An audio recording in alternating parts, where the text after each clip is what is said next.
Welcome to the Armed and Ready podcast. I am your host, Jason Wood, the VA loan guy. We have a really exciting episode lined up for you, so come check it out.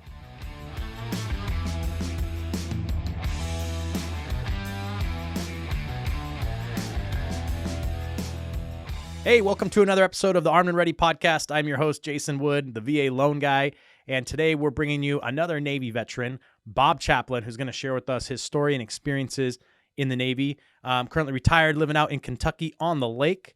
So, Bob, thanks so much for spending some time with us today on your first Zoom meeting. Thank you, Jason. In fact, at first, when Maddie first contacted me, I was a little surprised that you would want to talk to somebody so old. I watched some of your previous podcasts, and it's quite invigorating, especially when I see you talking to the younger veterans that have gotten out and moving on with their lives. So it's great to be here. Yeah, thank you. As we talked earlier, you asked me to kind of share some of my experiences. My father was in the Army. Okay. So I kind of been associated with military service pretty much all of my life. With Army, my father in the Army, we moved all around. And when I was in high school, I had originally applied to go to West Point, but the senator, and we lived in Kentucky at the time, did not have any appointments for West Point, but he had one for the Naval Academy. He asked my father if he thought that I would be interested. And my father, being the economist that he was, answered, "You bet." So that's how I ended up going to the Navy. I'd always wanted to fly. So as it turns out, getting the opportunity to go to the Naval Academy and go from there gave me that opportunity. So everything worked out great for me. The Academy life that's a different path than a lot of people get to take. That's really neat. When I went to the Naval Academy, it was eye-opening to me. The class was, at the school, there were 4,000 midshipmen. And, my high school class had 156. So that was something big for me. Yeah. And then got the opportunity for the education. And after the education, I went down to Pensacola to start flight school and learned to fly and flew helicopters for the Navy. My background being the light airborne multi-purpose system, which we operated off of destroyers. What helicopter did you fly? I flew the H-2 and the H-60. I spent the first half of my Navy career flying. And in fact, my last flying tour was out there in San Diego when I was the CEO of the Lamps replacement squadron, H-60 replacement squadron out there. Okay. And while I was out there, I screened to move to command ships. So that was the end of my flying career and the start of my at-sea experience. How interesting. My first command was the USS Enchance, which again was something for me. He asked me for some of my experiences. We did our workups. We went overseas, and our first port of entry was Palma de Mallorca. And so pulled the ship in there, we get in. Of course, as the CEO of the ship, got the mayor of the city asked me to come up and see him and shared stories. And I came back feeling, boy, I'm really something. I'm really proud of myself here.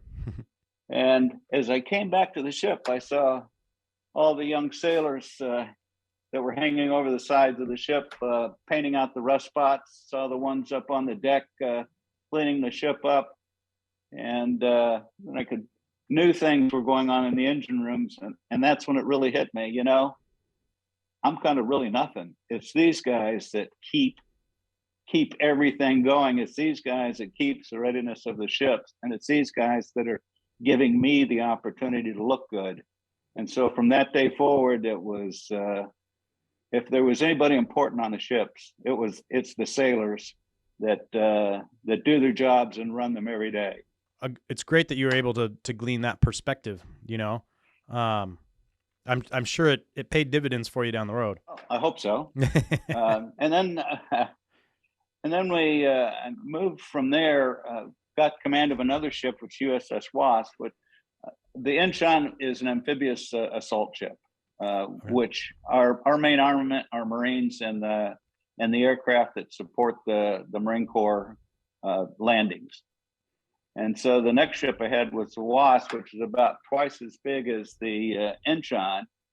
And there we got the opportunity. We participated in two operations off Somalia, in which we were trying to support the peace efforts there. And then Adid was alive, so we always had incursions in trying to find Adid, who was a leader of the bad guys there. Yeah. And then came back and then went down to Haiti for our Operation Restore Hope. My opportunity on the ships was gratifying, and that I did get involved in two major operations there. After that, I was fortunate enough to be selected to be a flag officer in the Navy. Did a tour as Commander Task Force 7th Fleet, Amphibious Force 7th Fleet, and then ended my career as Naval Forces Japan. So got the opportunity, the small boy from Kentucky, got the opportunity to see the world, do a lot of interesting things, meet a lot of interesting people, and have just a great time. So I have nothing but great things from my time in the Navy. And that's what I tell everybody that I get the opportunity to talk to is enjoy every minute of it, because it goes by way too fast. It's cool to hear you tell that story, and kind of relating it back to, young boy from Kentucky gets to see the world and, look at all the things that you got to do and experiences you got to have. How long did you serve for in total? 33 years. Okay. So, and people always ask, when I graduated from the Naval Academy, of course, I was going down to flight school, and I knew that carried a 5-year obligation. And people ask, well, do you think you'll stay in for 20? And the response was always, well, we'll see how it goes. And I guess we'll see how it goes for 33 years. Well, it must have been going okay. And when I was there in San Diego, and like I said, when I had the replacement squadron, I worked with all the junior officers, of course, the pilots that were the instructors and the pilots that were the instructees. And during our wardroom sessions, we'd always talk about how can I be successful in the Navy? And what I would always tell them is success is in your mind. You want to, when you're sitting on that at that retirement home in your rocking chair on the porch, and there's two of you rocking together, and one looks over and said, I was in the Navy for 40 years. I'm a retired 4-star. I was very successful. I said, and if the man in the chair next to him, or lady in the chair next to him, looks over and says, I was a lieutenant commander in the United States Navy, retired in 20 years, and I never left the cockpit. I was the most successful person in the world. I said, so success is how you gauge it. And always keep in mind what you want, what you need to do to be successful. And what I mean there is don't burn your bridges. For instance, if you think you want to aspire to be a flag officer, then you have to do all the things flag officers do. You can't live in San Diego your entire career and then be frustrated because you didn't get the opportunity for senior level management. There's things that you need to do. So that's kind of advice. A lot of words for gauge what you want to do. But when you've made that decision, be happy with it and live with it, and don't let anybody convince you that you're not as successful as anybody else. Yeah, I think that's really, really good wisdom there. The measuring stick of success, right? And I think oftentimes, a lot of people's interpretation of that is what society's view of success looks like, right? And in your analogy, it really is what is success to you. And I think that's the truth, right? What does that Yeah, picture, what does that yeah, picture look like when you're retired sitting on the front porch in that rocking chair, right? And it should be different for everybody. It shouldn't be everybody aspires for 40 years in the Navy and 4 stars, right? Like that's not suitable or desirable for everyone, nor should it be, really. absolutely true. As well as a 40-year career in the Navy, 20-year career in the Navy. Some people's idea of success is I want to serve my time because I do want to serve my country. And after my time is up, I want to get out and move on to other things, and that is successful. Now, how long did you get to fly for And before you went on the ship? it was 17 years. That was the other thing that I'd always tell the officers that worked for me. I said, the Navy needs young helicopter pilots. The Navy doesn't need old helicopter pilots.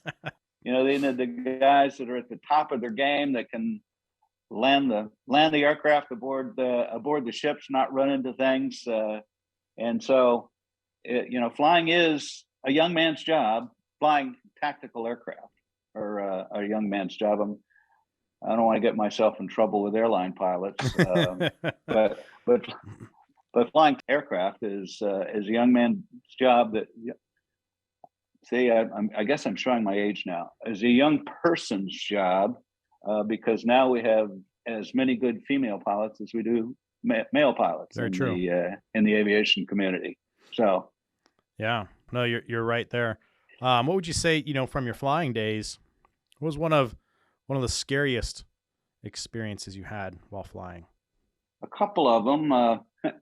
One, again, when you're young, like I said, we were operating off the back of destroyers. With my first deployment into the Mediterranean, we took off at night, and looked around and couldn't tell up. It was a dark night. Couldn't tell up, couldn't tell down, couldn't tell left, couldn't tell right. All you had were your instruments, and that's when I said, "This is scary." And of course, fall back on your training. And I was always thankful for that training because that was, can't remember now, but remember President Kennedy's son who crashed. Yeah. Because he'd taken off at night and he didn't have as much training as he should have to be on instruments, and he got vertigo and ended up flying into the water. So that was my first eye-opening experience. I guess the second was we thought we'd had a ship in our task group that had a man overboard, so we took off quickly, went out looking for him, and then found a light in the water. So we knew we had him and got ourselves checked up, halfway paying attention to the checklist, halfway paying attention to our instruments, and almost flew into the water. Oh my gosh. So that was the second time when I said, no matter what you're doing, keep your mind on the game, and don't get ahead of yourself. So, yeah. And so that's probably the one of the most terrifying times that I had. Fortunately, we caught it at the very last second. We were able to get the power in and get ourselves up and did not fly into the water. And there have been several crews that have done that. Less fortunate than I, then they didn't catch it. So I can imagine too, your first couple experiences landing on a ship were probably a white knuckle experiences. I would guess, right? I'm trying to the size of our flight deck of the first ship was probably the size of 6 parking spots put together. Is just kind of give you an idea of the size. Yeah. Maybe 20 feet by 40 feet. And then of course we're on a small ship. Our destroyer was 4,000 tons. So the sea action would always affect the stability of the ship. When I say stability, it's pitch and roll. And roll is the hardest thing to get used to for a pilot. coming back aboard, because you come back in and you want to watch the ship for reference, but that's the last place you should look, because your reference is, swinging anywhere from 20 to 40 feet left and right, depending on how bad the seas are. Ugh. So what you're trying to do, or what you have to do, is get yourself set so that you're watching the horizon, not the ship, and bringing it back in. Now, one of the things the Navy did for the smaller ship, they started bringing in stabilized glide slopes. So you had that one stable reference you could watch as you're coming in, and again, not pay attention to the ship. So, and then as in, all the pilots, after you get over that initial watching all the things you shouldn't be watching, you pick it up, and then it becomes really quite easy then. We'll have to get some practice and repetition in it. Yeah. That certainly helps. Yeah. Tell us a little bit about, if you were to give a young person some advice right now who wanted to go to one of the military academies, what are some things that they should be paying attention to, working on, or striving towards, maybe while they're in their high school years, to put themselves in a good position for that? Okay, I went to the Naval Academy, but there are other opportunities to become an officer in the Navy. The ROTC program, a couple other programs as well. So don't put all your eggs in one basket. If you're thinking about that, look at all of it, apply everywhere, and then hopefully everywhere accepts you, and you get to be the master of your fate. But back to your question, and this is for any of them, the Navy, I'm sure the Army, the Air Force, the Marine Corps, Coast Guard, they're all looking for people that can multitask. So not only is schoolwork is very important, sports are very important, extracurricular activities are very important, because it shows that you have the capability of doing and focusing on many things at the same time. You're not just a nose in the book kind of person, but you're a nose in the book kind of person that's also stellar in the sports arena, whatever that happens to be, or stellar in the extracurricular endeavors that you happen to be striving for. So yeah, that would be the first thing, is be the all around individual, the all around person. And then secondly is be the best you can. Just be the best you can. Don't let somebody else set who you are. Set your own standard for who you are. Yeah, that's really good. And I've heard much the same advice for, people striving for the academies, or even the ROTC programs as well. They're looking for that same type of individual who, is, great at school, but that's not the only part of their life that they're great at, right? Correct. Who's a good athlete, but isn't only a good athlete, who's also good at other things, right? And is able to excel in these different areas and maybe hold some leadership position, maybe the team captain or something like that along the way, and, express some ability to be in a leadership role or something like that. And then beyond that, you need to get, a congressional nomination. So there's a process for pursuing that too, right? Every congressman has I think that's 5 appointments that they can have to the academies, and senators, the senators of the state, each have that many. So, that's a very competitive process. And so again, be the best you can. And, you mentioned being captain of the football team. Perfect, because that shows you're a leader. And that again is what the services look for.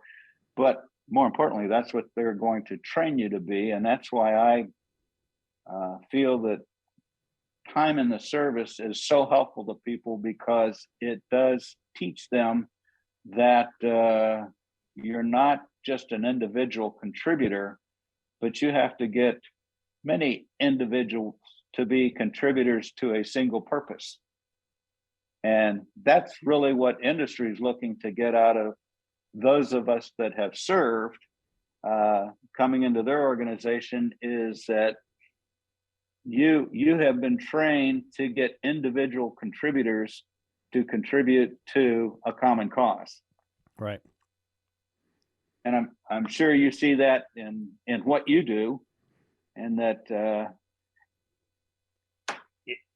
I guess you could have 100 individual contributors working for you, but I'm sure you need some way to keep them all working in the same direction. That experience and that skill set is important. I mean, obviously the military trains and grooms for that, but the civilian world has a large appetite for it as well. You know, they're always looking for, you know, leaders of people that can pull them together for the common goal. So that when I finished my time in the Navy, then I worked 11 years in the defense industry. I worked for Raytheon. Okay. So I was able to use those same experiences and what I learned in the military, and carried it forward, particularly in getting people to work to a common cause. Again, I got the opportunity to see a lot of the world there. I was involved with international business, so Japan, Taiwan, Saudi Arabia. Got to see all those places, some being nicer than others, but again, great experience. I hear of many service members when they exit the military, they end up working, you know, for a government contractor. Raytheon is a perfect example. Was that something you were seeking? Did they kind of seek you? How did that transition happen? I had made the decision that I have served my time in the Navy, and it's time for me to look for other things to do. And fortunately for me, I had somebody come and talk to me that asked me if I would be interested in a position as country manager in Japan. And so that's how I got started. Okay. Working on using my past experience as Naval Forces Japan, taking that and working towards helping the defense industry do what Raytheon needed to do in Japan. Nice. Did you have to live in Japan then for a while? 3 years. Oh, wow. Wow, that's a neat experience. And so that's one of my funny experiences. When I was there as Naval Forces Japan, let me back up a little bit.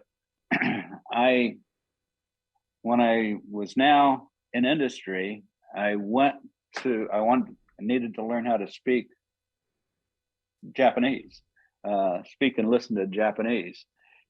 And I was being interviewed by the instructor, and he said, "How could you have lived in Japan for 3 years and not know how to speak?" I said, "Well, whenever I went anywhere, I had a driver that, you know, he was Japanese. I got in the car and he took me where I needed to be.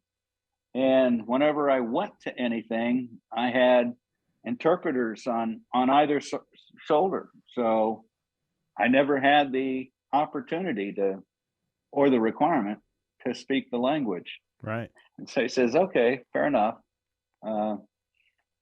But now that I'm with Raytheon in Japan, I'm don't have a driver to take me where, don't have an interpreter. So you quickly find yourself having to I at least have to be able to fumble around.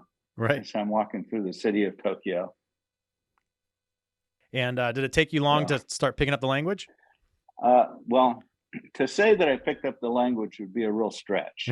I got myself to the point where I could understand sort of where people were coming from, and I got myself to the point where I could get my point across simply to people. But that was about as good as I ever got with that. I probably, if I'd immersed myself more, I could have done better. But I was proud of that fact that Yeah. the first 2 weeks that we were living in Tokyo, I forget, my wife and I were going to go down to the office. It was a Japanese holiday, and I got in the back of the cab, and in my best Japanese, I told the cab driver exactly where we needed to go. So we're trying, and about 15 minutes later, I said, something's not right here. This is taking much longer than it should have to get there, because where we were at the time, the office was only about 5 minutes away. Oh. So I called my office manager, Japanese, and I said, Yoshiko, I must have said something wrong. And so I handed the phone to the driver, and she talked to him, and I see him up front. He's going, oh, and saying we're turning around, and just as any language, I had told them that I wanted to go to Asakusa to the office, and my office was in Akasaka, which were two totally different directions. So, oh, easy mistake to make, I'm sure. And one of the others, we're at a Japanese meal, and the lady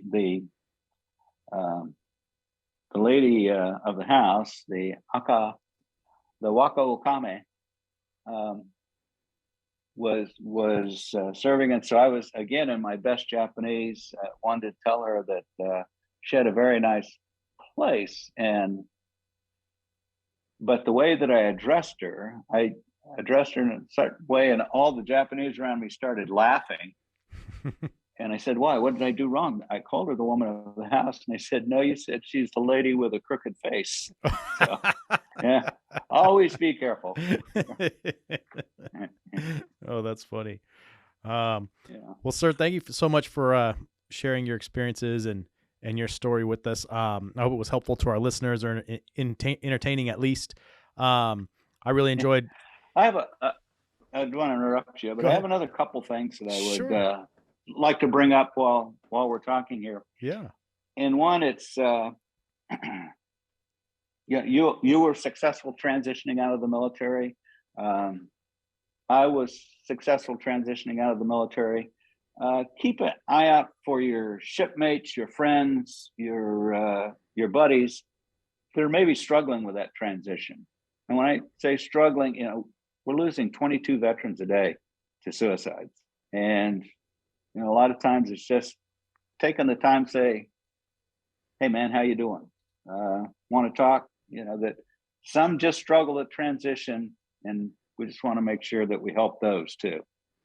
Absolutely. No, I'm glad you brought that up. Yeah, the suicide rate is way too high. And sometimes literally all it takes is someone just reaching out, asking how you're doing. Reaching out and offering a helping hand. So getting them the help that they need. So, now that I'm fully retired, I'm in this organization called the American Legion. That's what we try to do. Help those vets that need help. So got a soft spot, to me, the greatest people in the world are veterans. And so anything that we can do to help them. Absolutely. Yeah. And it's a great organization. I'm part of the Legion here locally as well. And it's a great mission and something that we can all be doing a little extra on our own to help out. Well, Jason, it's been my pleasure. I thank you for taking the time and listening to me blather on. I loved it. Things. I loved it. Loved hearing your story and learning about your experiences. It was awesome. What a great career. And thank you, sir, for your service. And you bet. And thank you for yours. You bet. And thank you for being on our podcast today. For all you out there that are watching or listening, we thank you for tuning in today and can't wait to see you on our next episode of the Armed and Ready podcast. Thanks so much for checking out this week's episode. Please subscribe, click the link below, share with your friends. And hey, if you know a military person or a veteran with a great story to share, we would love to highlight them on the podcast and get their story out to everybody. Thanks so much.